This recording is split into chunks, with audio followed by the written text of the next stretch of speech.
नमस्कार, आदाब, सत श्री अकाल। कैसे हैं आप सभी लोग? उम्मीदें अच्छे ही होंगे। आज की इस वीडियो में हम लोग बात करने जाएंगे कि झारखंड सहायक आचार्य का जो 26,000 वैकेंसी चल रहा है उसके बारे में रिगार्डिंग, और सबसे ज़्यादा जो है जेटेट का सिलेबस को चेंज लेकर बहुत ही बड़ी ब्रेकिंग अपडेट आई है। इसमें क्या क्या बदलाव हुए हैं और किन किन चीज़ों में बदलाव हुए हैं उसको हम लोग देखेंगे, और ये ऑफिशियल है। और दूसरा हम लोग बात करेंगे कि झारखंड सहायक आचार्य का जो है वो कहाँ तक अपडेट पहुँचा है। तीसरा चीज़ जो है हम लोग बात करेंगे कि टीजीटी की न्यू वैकेंसी वो कब तक होगी, इस साल ही आनी है और कब तक आएगी उसके बारे में हम लोग बात करेंगे। और इसका जो रोस्टर क्लियरेंस पर काम चल रहा है उस पर भी हम लोग बात करेंगे। तो चैनल में पहली बार आएँ तो प्लीज़ सब्सक्राइब ज़रूर करें। तो चलते हैं नेक्स्ट स्लाइड में, इसको लेकर हम लोग बात करते हैं बिना समय गंवाए हुए। अब यहाँ पे आप देख सकते हैं कि आज का जो अखबार है उसमें स्पष्ट तरीके से छपा हुआ है। आप यहाँ पे देख सकते हैं कि सबसे पहले यहाँ पे हम लोग जेटेट के बारे में ही बात कर लेते हैं।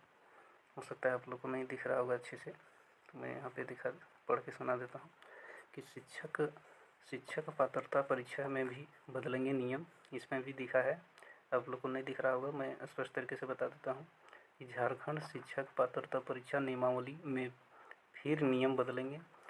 और इस बार क्या किया कि राज्य सरकार ने हर विषय के लिए 40% अंक लाना अनिवार्य कर दिया था। ये तो पहले की स्थिति है, अनिवार्य कर दिया था, लेकिन अब इसे बदल कर पूर्व की तरह किया जाएगा। यहाँ पे ध्यान दीजिएगा, पूर्व मतलब क्या हुआ कि 2016 में जिस तरह नियुक्ति हो रहा था और 2013 में जिस तरह नियुक्ति हुआ था, मैंने पिछले 2 बार जिस तरह सिलेबस था यानी कि सीटेट के तर्ज पे बीच में दिया गया था।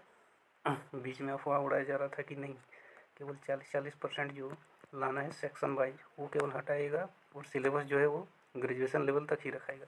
तो ये सरासर गलत न्यूज़ है। आप यहाँ पे देख सकते हैं ये स्पष्ट यहाँ पे लिखा हुआ कि अब सिलेबस इसे बदल कर पूर्व की तरह किया जाएगा। और इसमें अनुसूचित जनजाति यानी कि SC ST और OBC को 52% अंक लाना अनिवार्य होगा। आप समझ सकते हैं कि पहले की ही तरह है, इसमें EWS का मेंशनिंग नहीं किया गया। तो हो सकता है कि EWS को छूट ना मिले, और इसके लिए अगर इस तरह का बात अगर अंदर अंदर चल रहा है तो मतलब नियमावली सेम पहले की के जैसा होगा और EWS और जनरल कैटेगरी को 60% अंक लाना अनिवार्य होगा। और अगर ये पूर्व ही की तरह है तो लाने में कोई दिक्कत नहीं होगी। अगर पहले ही के जैसा सिलेबस है यानी कि ये मोटा मोटी कह सकते हैं अभी सीटेट के लेवल, हालांकि सीटेट का भी लेवल बहुत बड़ा है, अगर इस पर भी रहेगा तो एक मोटा मोटी चांस रहेगा। उसके बाद आप यहाँ पे देख सकते हैं कि सामान्य वर्ग के अभ्यर्थियों को 60% अंक लाना होगा। और झारखंड में 2013 और 2016 में शिक्षक पात्रता परीक्षा यानी जेटेट हुआ था। उसके बाद 2024 में जेटेट के लिए एप्लीकेशन तो लिया गया है यानी आवेदन तो लिया गया है, लेकिन परीक्षा नहीं हो सका। तो ये जेटेट को लेकर बहुत ही बड़ा अपडेट है। तो इसमें पूरा चांस है कि अगली जो कैबिनेट मीटिंग होगी तो उसमें इसको पारित होने का 110% चांस है। कि अगर इस तरह का विचार अगर अंदर अंदर चल रहा है तो ये स्थिति अगर बन के उभर आ रही है। बाकी देखते हैं। हालांकि बीच में जो है हमारे शिक्षा मंत्री रामदास सोरेन जी ने बयान दिया था और उस बयान में उन्होंने स्पष्ट बोला था कि हम लोग सुप्रीम कोर्ट के जजमेंट का वेट कर रहे हैं। लेकिन ये लोग बयानबाजी करते रहता है। ये शिक्षित नेताओं का इस तरह का बयानबाजी होना और स्टूडेंट के साथ खिलवाड़ करना नेता के शिक्षित होने की प्रामाणिकता पर भी संदेह उजागर करती है। तो हम लोग चलते हैं। इसके बाद एक और न्यूज़ है कि हम लोग इस न्यूज़ को देखेंगे ये कि इसमें जो टीजीटी की जो वैकेंसी है उसका रोस्टर क्लियरेंस का काम कहाँ चल रहा है और झारखंड सहायक आचार्य की अपडेट क्या है। तो आप यहाँ पे देख सकते हैं कि शिक्षक नियुक्ति स्थानांतरण नियमावली में होगा बदलाव। तो इसके बीच में ही मेंशनिंग किया गया है कि राज्य सरकार शिक्षकों की नियुक्ति नियमावली यानी नियुक्ति नियमावली और दोनों और ट्रांसफ़र नियमावली में बदलाव करने जा रही है। इसमें उन बिंदुओं को बदला जा रहा है जिस पर नियुक्ति व स्थानांतरण प्रक्रिया के दौरान अड़चन आई थी, उसे संशोधित किया जा रहा है।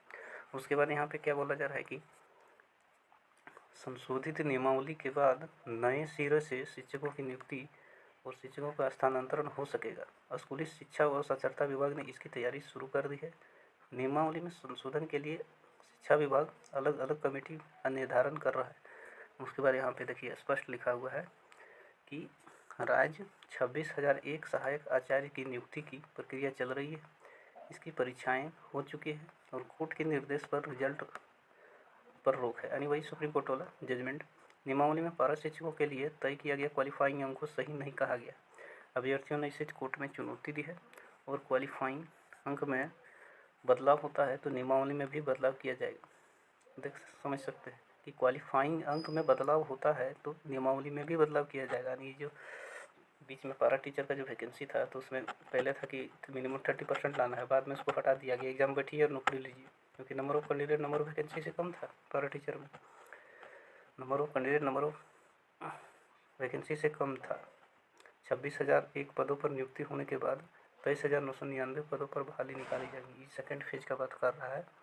उसके बाद यहाँ बोल रहा है कि राज्य सरकार हाई स्कूलों में भी शिक्षकों की नियुक्ति करेगी।